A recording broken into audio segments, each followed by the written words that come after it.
Hello everyone, this is CJNovo992 and today we're back for another brand new video, and the vocal cords are struggling today because I've not screamed and shouted that much in a very long time as I sit in front of you completely frustrated, scunnered, just miffed about what I just witnessed as we're here to break down Rangers 1, Club Brugge 3.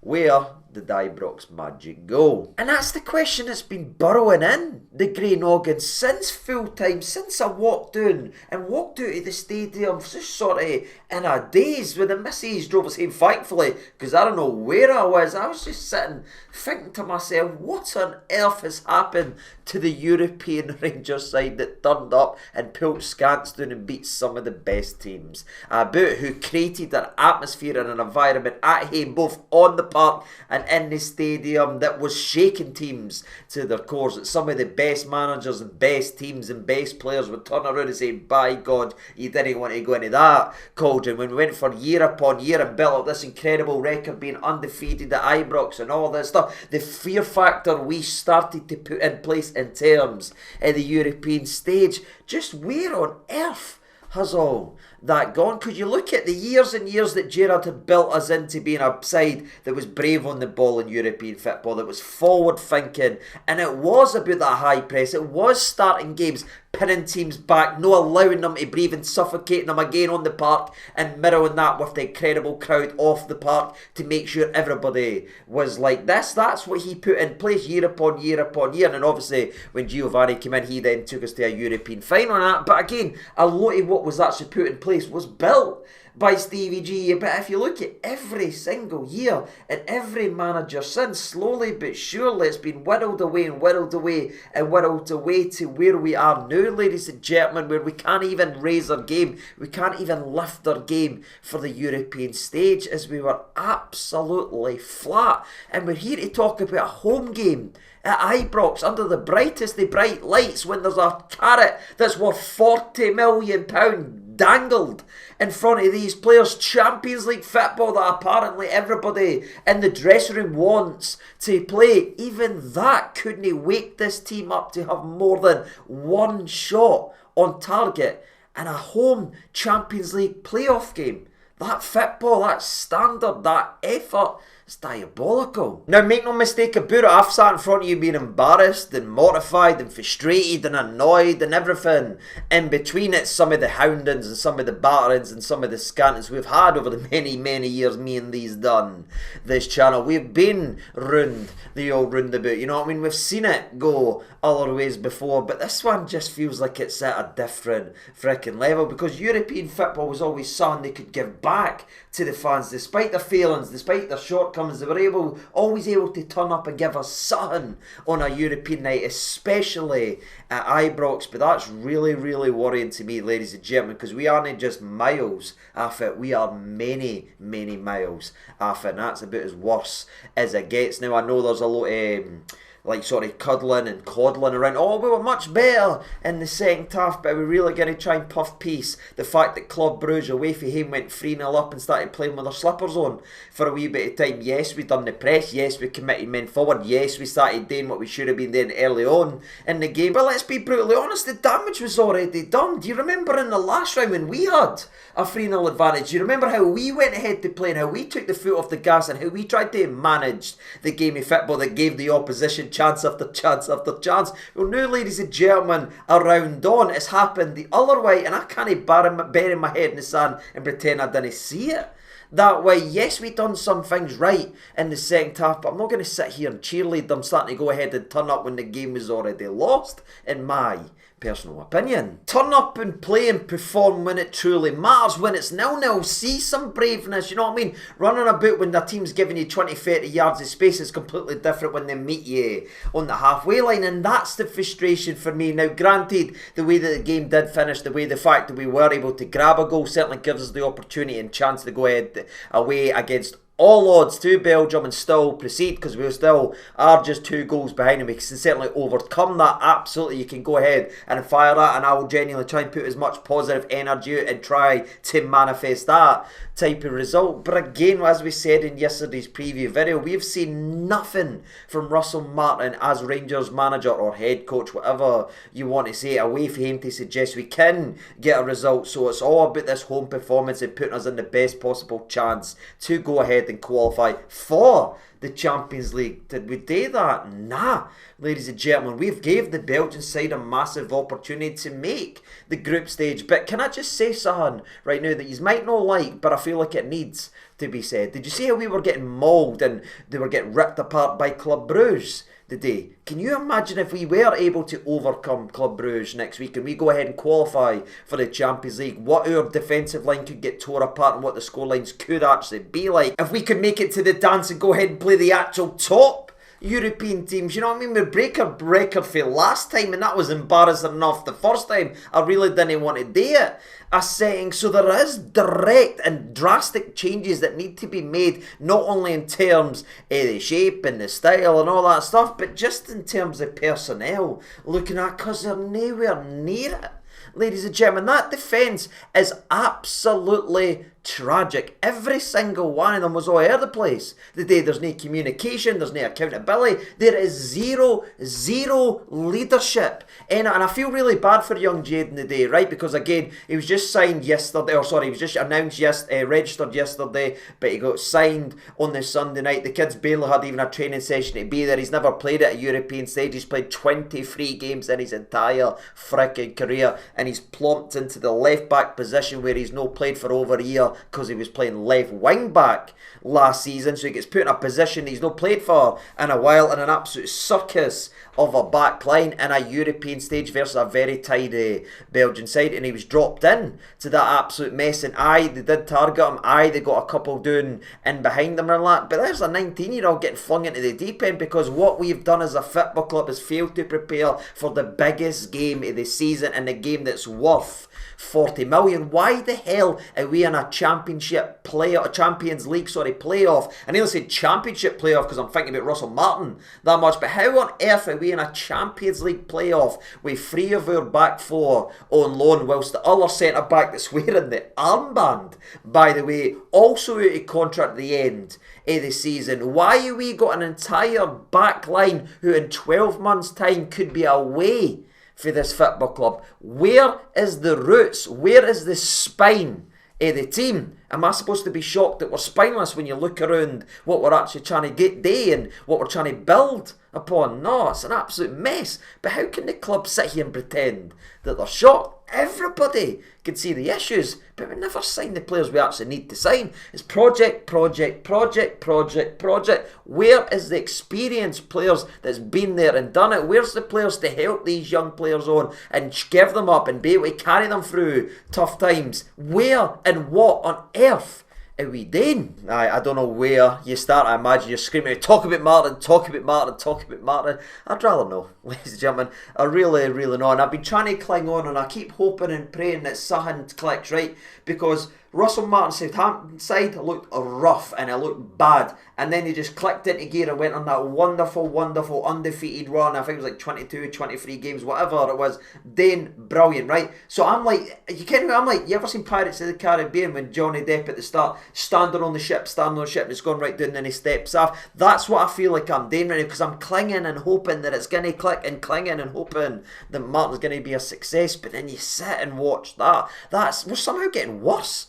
Trips, you're supposed to get better as a team. I was looking at these players and they look completely lost in what you're doing, and a manager's supposed to get the best out of players, especially the best out of your best players, or improve your worst players. But if you sit and look at so far in Russell Martin's tenure, has he improved anyone? No, in my opinion. And I'd actually argue he's made our best player worse in terms in Nico Raskin, and even Diamandi's looked like a completely different player. He looked like Club Brugge's best player the day. You know what I mean? If I was a Club Brugge fan, when he got substituted off in the second half, I'd have been fuming, because what a blow that was to their chances of scoring more goals. And then you're talking about two very, very good players for us, especially Raskin, Player of the Year, Players Player of the Year. So far this season's looked like a player that's won a raffle, and that's because he's just not involved in the game. He's not getting the drive. He's there here, he's there here, he's supposed to be here, he's there.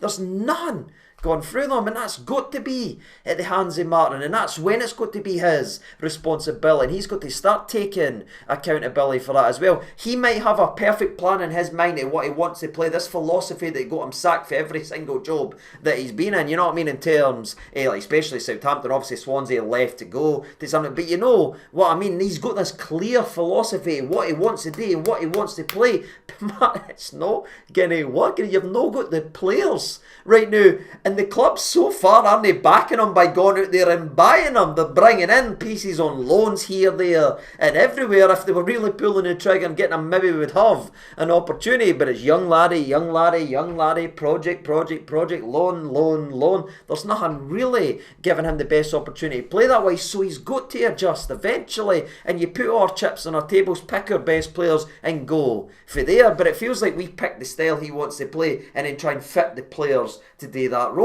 and it is a complete and utter mess. And again, the day was the worst as it was. Club Brugge could have made that anything they wanted in that first half. We were so lost, and everyone's arguing with each other, the finger pointing, everything Russell Martin called out after that Motherwell game. Me thought, oh, right, we've got the manager now. He just went ahead and kicked the Hornets' nest, where the Hornets have now started kicking back, ladies and gentlemen. That's what it looks like to me, because there just doesn't look like there's any energy or synergy there, I should say, and it just completely looks off the boil. But I guess I should stop moaning now, because we are technically still in the tie, but it's just so disappointing to me as a Rangers fan, especially at home, where we should have took something. We needed to take something, and we go out and put that performance, especially the first 25 minutes, where we've sat and we've talked about some horrendous games and some horrendous teams, horrendous players under horrendous managers, but I would say that 20 minutes today versus Club Brugge goes above everything I've ever seen, and that's confusing to me, considering what was spent on some of these players and what we're expected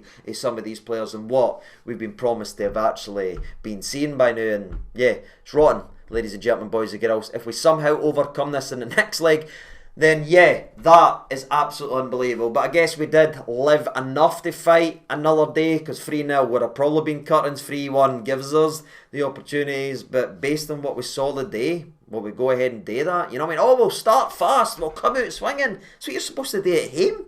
Did we do that? Nah. Because in the first 30 seconds I was actually cheering troops, and I was actually up, because they go after Jayden early on in the game of football. Surprise, the attack down the right hand side, especially with basically a rookie at left back, but they go after him, but he wins the 50-50, and I'm thinking, well done, wee man, get stuck in. The crowd responded to that tackle. It was up, you know what I mean? The crowd, the atmosphere was absolutely fantastic. We were willing this team on, we were right behind them, we were pushing them, we were trying our best. We were at our level. Was the players? Nah, but young Jayden and Gassama, especially the Gassama, we'll speak later on, we're probably about the two that was closest to it, especially the Gassama, and the two of them link up really, really well here. The ball eventually finds its way to Danilo, and Danilo has a snapshot, and 2 minutes into the game of fit, but I'm talking about our striker having a shot, ladies and gentlemen, that gets blocked, and 20 seconds later the ball's into the back of it because our goalie's been chipped. Have you ever heard a mere Rangers goal conceded in your entire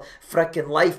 Our number 9 at the edge of their box has a shot, but it results, it ends with our goalie getting chipped. You know, it's just exhausting, man. The shot gets blocked, they just punt the ball, they smash the ball up the middle, and then we do the rest for them. We're like, there you are, go and run through and score. And Giga, who's been pretty damn good so far in his Rangers shirt, ends up just doing an absolute brain fart here. And I look at him, and I look at Butland, and I look at them looking at each other. Somebody's got to take accountability, somebody's got to take charge, somebody's got to take responsibility. But see that standoff where they're both just looking and nobody's talking is everything we've been screaming about, what we're needing in the back line. We need a leader, we need a voice, we need somebody back there, but nobody talks. There's no accountability, there's no responsibility. Butland sort of looking at Giga's looking at Butland. Are you going? Am I going? Are you? It's like some kind of weird chuckle brother freaking sketch here, and then Giga just gives up.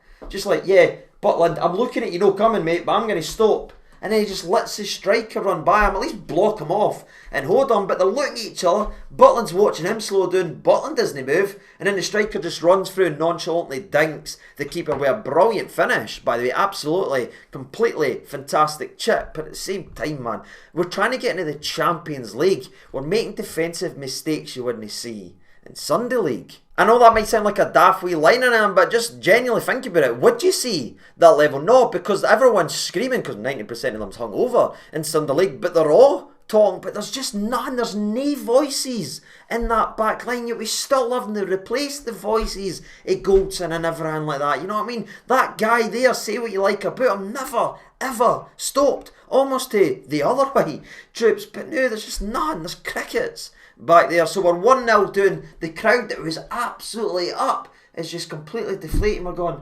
what the hell was that? How have we somehow conceded a goal that's worse than we did versus Alloa, where the Alloa player somehow hit the ball off 4 of our Rangers players before we put it in our aim? How have we beat that goal already in terms of horrendousness just 3 days later? So anyway, we end up going 1-0 and we're like, oh, right, come on Rangers, right, get back in it Rangers, get back in it Rangers. They get a corner. Guess what happens? And where the first goal pushed me to the edge, the second one was the end that pushed me off the cliff, ladies and gentlemen, because everybody in club deck was screaming that there was someone free inside the box. We could see it, you know what I mean? But no, we're fine. Trips, you know what? We're in our zone. We're in our zone. There's no accountability. There's no responsibility. There's just nobody in there that says, I'll go get it. I'll do this. Or, you know what? There's someone free on him. The 2 of us are marking each other. There's 2 Rangers players marking each other. Maybe one of us should go to the boys 7 yards out. Nah, I'm no baller. I'm doing my job. I'm in my zone. Self-preservation crap that's been called out already this season. Nobody taking the responsibility to be and mark the man that needs to be marked. And guess what, ladies and gentlemen? They chip it to the boy that's wide open inside the box, 7-8 yards out, and we're 2-0 down after about 8-9 minutes, maybe even 10 minutes on the clock, and it's about as bad as it's sounding right now. But it's the same stuff. You know what I mean? We concede one. All it takes is 1 goal conceded, and this team completely crumbles in itself. And that's why we as a fan base continue to scream every upload, every day, every summer, every transfer window. There needs to be a cleanse. There needs to be different mentalities, a different experience, different leaders in there, because what we have right now is absolute dust. Ladies and gentlemen, you know what I mean? There's a guy wearing the captain armband there, no speaking to nobody, no doing anything. That doesn't do anything for me. You know what I mean? If you wear the armband, you've got to be better than that. Let's talk about the third goal we conceded in, shall we? That again, that genuinely felt like was going to start a riot in the stadium. You know what I mean? And I feel like if fans could have got to Russell Martin, they would have got to Russell Martin after this goal win. And again, it's a ball that comes into the mixer.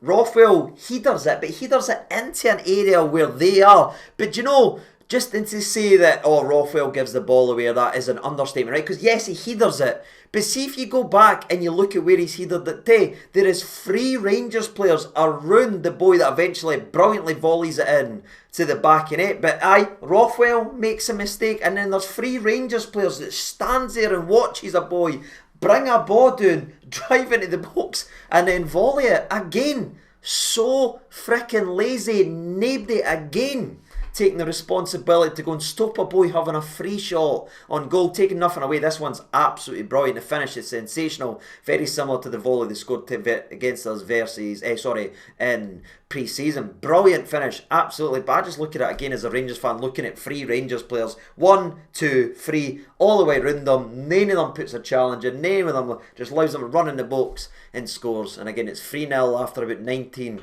20 minutes, and it was at that point I'm thinking, this is finishing 5, this is finishing 6 at least. This game's going to end up whatever Club Brugge actually wants it to be, because we are beat on the park and we're beat here. Now, thankfully for my own sanity, Club Brugge did knock it down a gear, and they weren't as abrasive going forward. They weren't so committing men forward, because after they got the 3rd goal, they're like, boys, this is a very, very comfortable position to be. Again, we remember how we felt last round when we took that 3-0. So they did slow down a little bit. They were still creating major opportunities, and it's how easy they were cutting through us. And if you watch the game of football, you know what I mean. We seem to have to pass it 60, 70 times it feels like before we get anywhere near their box, and then half the time we didn't even put it in it, you know what I mean? Because we must only have one striker in the box. We must have only... It's absolutely stinking. But they just seem to take 1, 2, 3, switch it here to the wide man, and then they were in. Every time, 1, 2, 3, long ball, in behind. But we are like bang, bang. The two centre-backs have to touch it 10 times before we go forward. Our main creative driving force is John Souttar, that's playing left centre-back instead of right centre-back. That's who we get on the ball to start out every single one of our attacks. We're trying to get in the Champions League. Does that sound like anything that's ever going to work at that level? Club Brugge are trying to get into the Champions League as well. Did they have their centre-back touch it that many times and their centre-back start every attack? No, do you know what they did? They got it to their midfielders, they got it to their wingers as quickly as possible and let them be the creative force. Speaking of creativity and creating any type of force going forward, it was down to the gas man, if I'm honest with you. He tried a couple of things. He would beat his man, he would drive into the area, but again, he's just got nothing in front of him. He tried to put in a cross, he had a shot that was blocked as well. Jaden tried to chuck in a couple of crosses. One of them went right to the back post. I think, oh, that's brilliant.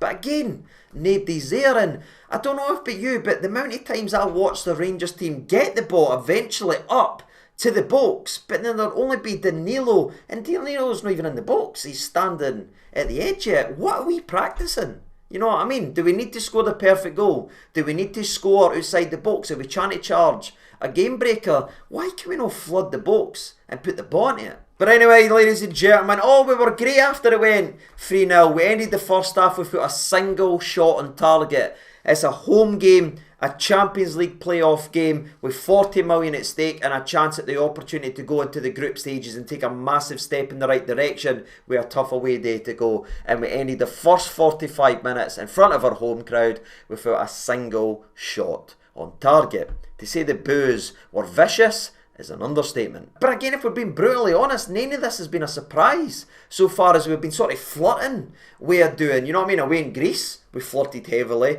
Motherwell at Fir Park, we threatened to throw that in away as well. Over in Czech as well, we got beaten the game of it, but we could have been hammered with the amount of chances we've gave away. And we know as the chances and the challengers go up and up and up, there will be a doing coming eventually. And ladies and gentlemen, it certainly came after that first 45 minutes. But again, the only surprise when none of that was the fact there were zero changes at half time, because I assumed Martin's going to change this right away. You know what I mean? We'll not really talk too much in terms of individuals, but Giga, easily the worst performance I've seen him have in a Rangers shirt, and that includes his sending off that he had not too long ago. Jackie B, not really doing too much in terms of taking accountability or responsibility, but he did have a couple saves, so I'm not digging him too much. But again, the first goal, I feel like he's got to be screaming for Giga to come and get there. But you doing it? Am I doing it? Are you doing it? It needs to be fixed. It needs to be resolved. And that Soapy is what Soapy is. You know what I mean? He's a solid number 2. I think he'd be a great number 3. What he isn't is a number 1, ladies and gentlemen. What he isn't is somebody that can create attacks for a team either. So I feel like he's getting put in a position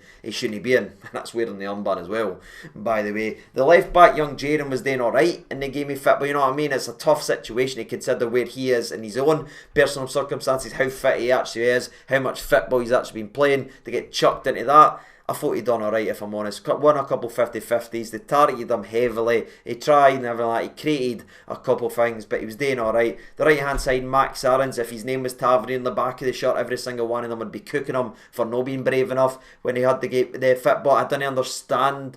It must be tactical, because if you look at any single footage in Max Aarons anywhere, from Norwich to Bournemouth to even his couple games in Valencia, he has never played with a handbrake on like this in his entire freaking career. And we saw Tavernier doing that on occasion as well, although Tav's got a wee bit more about him, I think, going forward. So I think he takes that. He's like, yeah, I'm gone freaking forward. But Aarons looks like they're just getting told to play that way, and that way's never going to work. He's got to be bombing, he's needing to get forward. So I was really disappointed in him as well, by the way, as I was Rothwell. For me, his worst performance in a Rangers shirt so far this season. Him and Raskin or him, Rav, it's not working with them both. I didn't understand why it doesn't work. It should be working. Do we need a bruiser next to them? Do we need somebody that can actually put a challenge in and defend? Because whatever the hell Diamandi's supposed to be offering, it's a complete an empty jersey. You know what I mean? We may as well have a Polly Pocket or a plastic bag blown about because that boot is off for as much as Diomande has made. Danilo's running a boot like a dog in the park, but he's completely isolated on his own. Ant-Man's really been disappointing the last couple of games, you know what I mean? I don't know if he's had the initial burst, but he's getting bogged down with that. He's needing to be better. Again, the only unit that really stood out to me in the forward areas was the gassama after 45 minutes. So we just needed to keep feeding him, and hope it goes ahead and makes a difference. And there's no surprise around about the 50th minute he's heavily involved. He ends up playing a beautiful pass to Jadon. Jadon drills the ball right to the back post, you know what I mean? Forward, quick, attacking football. It's actually getting the balls into the players' positions and into players that are actually dangerous. With I'm not fanning about with the ball passing between centre back 1, 2, 3, 4, then into Gassman. Gassman plays Jaden, drill it across the box, brilliant cross for the young man. Danilo taps into the back of it, and I'm like, ho ho ho, go and get me a Hadji, sub on Canberra, because everyone forgets he subbed on and changed the game as well versus Brugge, by the way. Go and get my boys, as we might have something in this. And again, we flirted with the idea. We started chasing down, we started committing men forward, we started actually playing attacking football, we started getting on their first touches, we started pinning them back, winning a set piece here, winning a set piece here. It's just unfortunate the only centre back we got is called Manny Fernandes, and we didn't trust him to do anything else but header the football, but nobody else can win a header, so we're wasting all the balls going in to the mixer. But even when we were building, we still had that threat in behind us each and every single time. We just out of nowhere, around about the 65th minute, they play about 3 passes on the ground. They slide a through ball in between Rothwell, Raskin and Jadon and Suter. Go back and watch this one. One pass. And everyone's like... And then thankfully they end up getting it cleared away as Soapy, to be fair to him, gets back into his area. They try to cross into the mixer and he clears it away. Or after we came back to 3-1, we could have been 4-1 down like that. And all it took was 3 passes and 1 pass gone forward to break our entire shape, style, formation, philosophy, whatever you want to say. 1 pass gone forward broke it all and created them an opportunity to put the ball into the mixer. How can we not create that? You know what I mean? It's got to be the opposite. It's infuriating. Speaking of making sense, by the way, we end up making a couple substitutions in the game of football. Mike Moore comes in for Ant-Man. Didn't hate it, if I'm honest. But Tavernier comes on, and Tavernier then goes out to left back. So for the majority of the season, we've been playing Aarons at left back with Tav at right back. But now, just for fun, you know what I mean? In the last 2 games, we've chucked Tav out at left back and played Aarons. Right, it's honestly like a comedy club, innit? You know what I mean? I don't know. Just try that. Yeah, just try that. Why are we not signed an actual left back that can play week in and week out? Why is it just a 19-year-old that got registered in the last 24 hours playing the first 60 plus minutes? When are we then going to the bench and relying on James Henry out of position, in a position he's played once in his entire career, and that was versus Alloa, by the way, you know what I mean? And this has got nothing on Tav, by the way. I actually thought Tav played the ball forward and actually ran in behind and committed men forward, you know what I mean? And I'm thankful for it, because I thought he played a part in some of our attacks. So it's no about Tav here, but why is it Tav out in the left now? We just, oh no, that doesn't work with Aarons now. Let's just chuck another right back out there. Why as a club have we put ourselves in a position we've got to sort of flip a coin and put, oh, it's Tav today, going at left back. We're a Champions League playoff. What are we doing? But anyway, you might be thinking here, right, we're supposed to be playing really well in the second half, CJ. We're meant to be playing really well. Where's the other chances? Where's the other shots and goal? There wasn't another shot until the 80th minute of the game. You know what I mean? We made it 3-1 in the 50th minute. We nearly conceded and made it 4-1 in the 62nd minute. And then nothing really happens. Crosses, pressing for the next 20. But then one of the controversial moments of the game happens, and honestly, I thought it was in. You know what I mean? Because we kick it to the gas man, of course. It's gone to him. He ends up taking his men on a couple of times, you know what I mean? Air again. Then he runs, and then he tries to do a cross. I think it bounces back to him. He then slides in, and from this angle, you're thinking, we have been absolutely robbed. And when I seen that back on my phone on the way home and the missus again was driving, I sat and said, no frickin' way. That's disgusting how that's not been given. But then, ladies and gentlemen, boys and girls, I seen the other angle sort of from behind, and I do understand why it wasn't given now, because I think the official rule, I might be wrong, but if a goalie's got his 2 hands on it, that's it. That's the official rule. If the goalie's got 2 hands on it, bang, doesn't matter how long he's had it for or where it is. If his 2 hands are on the ball, you can't touch it. I think that's the official rule. So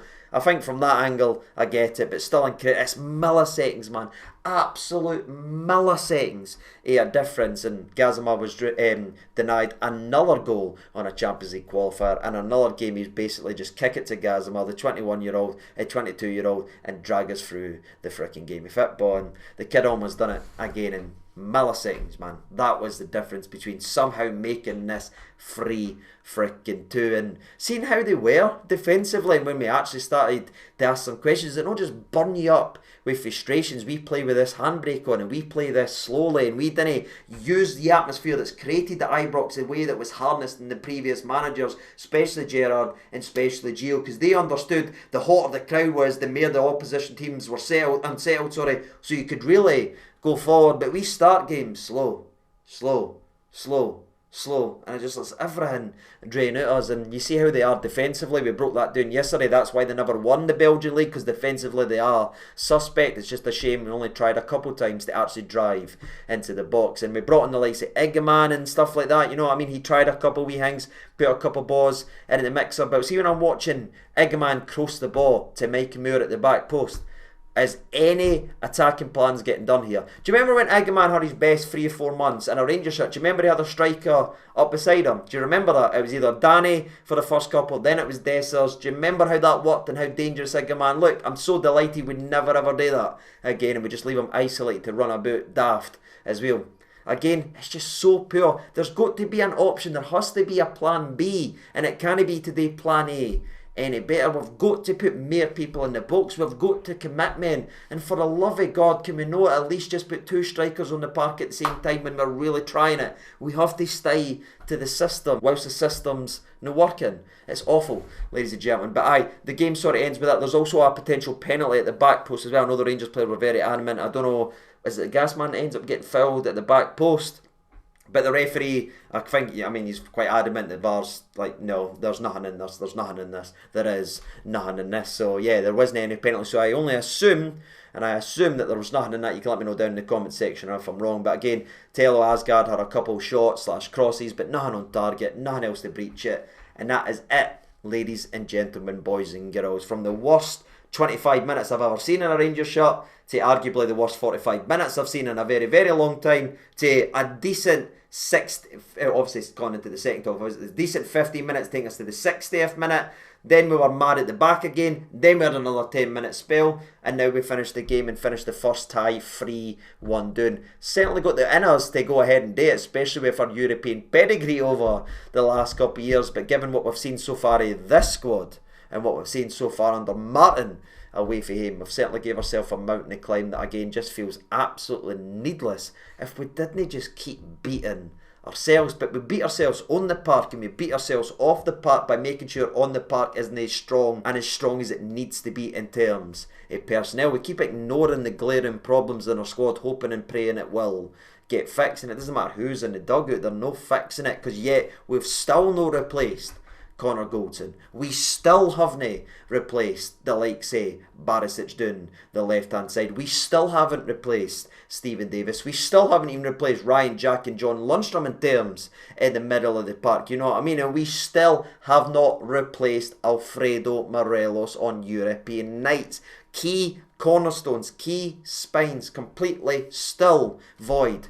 And we have to be shocked that we're somehow getting worse every single year. So that's just how I feel in the game. Sorry if you feel it's very, very negative. I know a lot of people said I was quite negative yesterday in terms of the preview video, but I just worried that a potential spanking could come at the hands of Club Brugge if we weren't 100% at it. And then when you just go out and see that, man, it just scunners you, because you will it and you want it to be better than that, and then you just get delivered that absolute slop. So that's how I feel, really, really frustrated. Hope and pray with every fibre of my being we can go and overcome and actually attack this team, maybe play without fear, because again we are a couple goals behind, and maybe when we turn our bad defence into a good offence, if you actually want and really go after them, we could grab a first goal, and that could change things. But coulda, woulda, shoulda, ladies and gentlemen, and by God, you could say a lot of that for today's game. But that's my thoughts and opinions. What about yours? Let me know down there in the old comments section below. As always, shout out to the legends that are signed up to the channel legend memberships, and as the ones that are signed up to the supporter range. And a massive thank you from me to thee to everyone that's currently watching today's video. I think it's going to go up about 2-3 o'clock in the morning,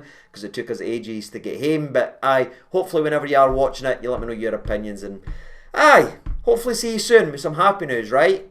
That would be nice. But until then, thank you all so much for watching. All the best and bye-bye.